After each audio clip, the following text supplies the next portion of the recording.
नमस्कार। समाचार बुलेटिन के साथ मैं सोनी निगम। प्रदेश के लगभग सभी जिलों में घने कोहरे और शीतलहर का प्रकोप जारी है।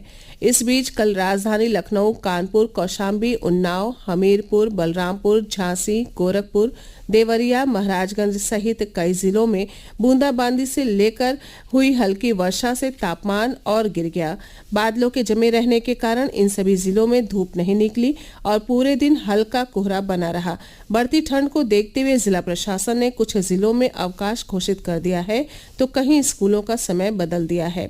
बांदा में ठंड को देखते हुए जिलाधिकारी ने कक्षा 8 तक के सभी स्कूलों और आंगनबाड़ी केंद्रों में 14 जनवरी तक अवकाश घोषित कर दिया है। मौसम विभाग ने अगले 3-4 दिन तक तापमान में गिरावट बने रहने और कोहरा पड़ते रहने का पूर्वानुमान जताया है। शाहजहांपुर के ददरौल विधानसभा क्षेत्र से भाजपा विधायक मानवेंद्र सिंह का कल दिल्ली के एक अस्पताल में उपचार के दौरान निधन हो गया। 70 साल के मानवेंद्र सिंह लंबे समय से लीवर की बीमारी से पीड़ित थे। मुख्यमंत्री योगी आदित्यनाथ ने मानवेंद्र सिंह के निधन पर दुख व्यक्त किया है। झांसी के मऊ रानीपुर में कल देर रात एक दुर्घटना में 3 लोगों की मौत हो जाने की खबर है। ये दुर्घटना सरिया से भरी ट्रैक्टर ट्रॉली के पलटने से हुई। पुलिस सूत्रों के अनुसार मरने वाले टीकमगढ़ के रहने वाले थे। वो मूंगफली बेचने के लिए मऊ रानीपुर आए थे। केंद्रीय मंत्रिमंडल ने अयोध्या हवाई अड्डे को अंतर्राष्ट्रीय हवाई अड्डा और इसका नाम महर्षि वाल्मीकि हवाई अड्डा अयोध्या धाम घोषित करने के प्रस्ताव को स्वीकृति दे दी है। अयोध्या हवाई अड्डे को अंतर्राष्ट्रीय हवाई अड्डे का दर्जा मिलने और एक वैश्विक तीर्थ स्थल के रूप में अयोध्या के महत्व और इसकी आर्थिक संभावना को मूर्त रूप मिलेगा। हवाई अड्डे का महर्षि वाल्मीकि अंतर्राष्ट्रीय हवाई अड्डा अयोध्या धाम नाम महर्षि वाल्मीकि को श्रद्धांजलि देता है। इस नाम से हवाई अड्डे की पहचान में एक सांस्कृतिक भाव भी जुड़ गया है। मुख्यमंत्री योगी आदित्यनाथ ने कल लखनऊ में 3 दिवसीय नो योर आर्मी फेस्टिवल 2024 का उद्घाटन किया। समारोह में सैन्य उपकरणों, मार्शल आर्ट, सैन्य बैंड और कई अन्य प्रस्तुतियों का मनमोहक प्रदर्शन किया गया। मुख्यमंत्री ने कहा कि इस समारोह के माध्यम से हमारे युवाओं को भारतीय सेना को जानने और उनके शौर्य व पराक्रम से साक्षात्कार का अवसर प्राप्त होगा। उत्तर प्रदेश वीरों की भूमि है। देश की सुरक्षा के लिए हर लड़ाई में हमारे जवानों ने महत्वपूर्ण योगदान दिया है। अनेक वीरों ने देश की सुरक्षा करते हुए प्रदेश का गौरव भी बढ़ाया है। देश की सीमाओं की रक्षा करने में अपने प्राणों की आहुति देने वाले सैनिकों के परिजनों को प्रदेश सरकार अपनी ओर से रुपए 50 लाख की अनुग्रह राशि और परिवार के एक सदस्य को सरकारी नौकरी देने की व्यवस्था भी करती है। इसके अलावा 21वीं सदी की चुनौतियों के अनुरूप वीर सपूतों के शिक्षण प्रशिक्षण के लिए राष्ट्रीय रक्षा विश्वविद्यालय की स्थापना पहले ही प्रधानमंत्री नरेंद्र मोदी द्वारा की जा चुकी है। इस विश्वविद्यालय का अपना एक परिसर लखनऊ में भी खुल चुका है। उन्होंने कहा कि सशक्त सेना ही एक सुरक्षित और संप्रभु राष्ट्र की परिकल्पना को साकार कर सकती है। भारतीय सेना को निरंतर आवश्यकता के अनुरूप तैयार करने की जो वर्तमान नए भारत की रणनीति है वह सर्वदा उपयुक्त है, क्योंकि सशक्त सेना ही एक सुरक्षित और संप्रभु राष्ट्र की परिकल्पना को साकार कर सकती है। पूरे देशवासियों की भावनाएं अपने सेना के साथ सदैव जुड़ती हुई दिखाई देती है। कि उत्तर प्रदेश राज्य है जिसने अपना पहला सैनिक स्कूल देश को दिया था। मुख्यमंत्री योगी आदित्यनाथ ने कल लखनऊ में Uttar Pradesh state information commission के complaint and appeal tracking system software और मोबाइल ऐप का शुभारंभ किया। इसके जरिए शिकायतों और द्वितीय अपीलों की ई फाइलिंग और ऑनलाइन सुनवाई जल्द हो सकेगी। इस मौके पर मुख्यमंत्री ने कहा कि सरकार की कोशिश है कि हर शिकायतकर्ता की समस्या का समाधान तय समय में हो सके ताकि शिकायतकर्ता को पूर्ण रूप से संतुष्ट किया जा सके।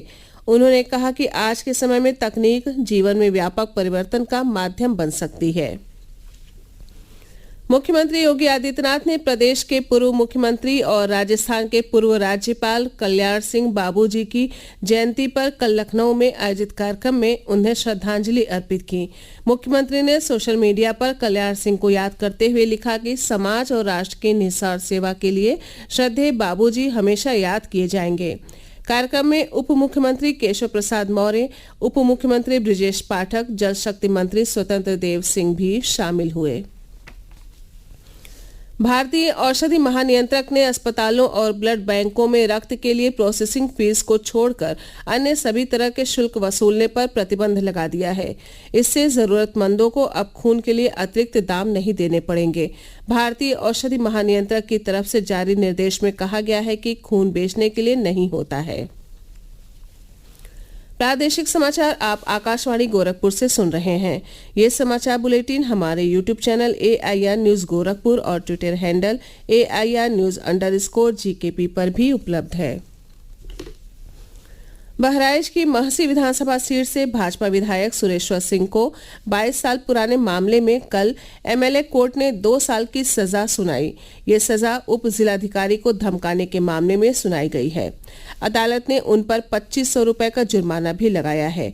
अपर सिविल जज प्रवर खंड एवं ACJM MP MLA कोर्ट अनुपम दीक्षित ने इस मामले की सुनवाई की।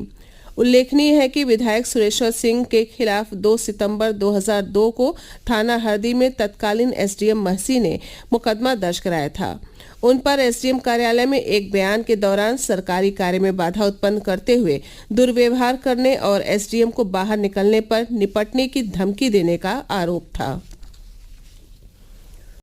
विकसित भारत संकल्प यात्रा पीलीभीत में कल बीसलपुर तहसील के गांव सितारगंज नवदिया और अमृता खास पहुंची। यहां मौजूद लोगों को उत्तराखंड सरकार के कैबिनेट मंत्री बलराज पासी ने सरकारी योजनाओं की जानकारी देकर मोदी जी के पंच प्रण की शपथ दिलाई।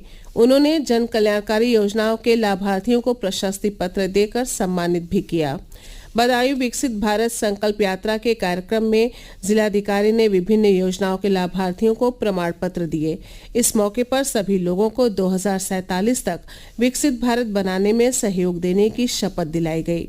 कार्यक्रम में विभिन्न योजनाओं के लाभार्थियों ने अपनी कहानी अपनी जुबानी सुनाकर लोगों को सरकारी योजनाओं का लाभ लेने के लिए प्रेरित किया। अमरोहा में विकसित भारत संकल्प यात्रा आज बादशाहपुर, आदमपुर, सलेमपुर, नवादा सहित 10 गांवों में पहुंची।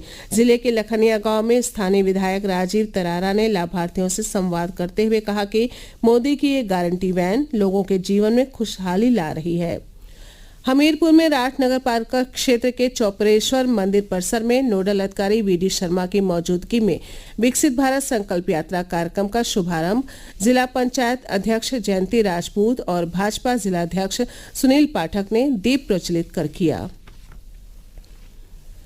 प्रधानमंत्री नरेंद्र मोदी सोमवार को वीडियो कॉन्फ्रेंसिंग के जरिए विकसित भारत संकल्प यात्रा के लाभार्थियों से बातचीत करेंगे। प्रधानमंत्री इस अवसर पर उपस्थित जनसमूह को संबोधित भी करेंगे। केंद्र सरकार की प्रमुख योजनाओं के बारे में जागरूकता लाने और उनका लाभ जनता तक पहुंचाने के लिए देश भर में ये यात्रा आयोजित की जा रही है। इसी के साथ ये समाचार बुलेटिन समाप्त हुआ। नमस्कार।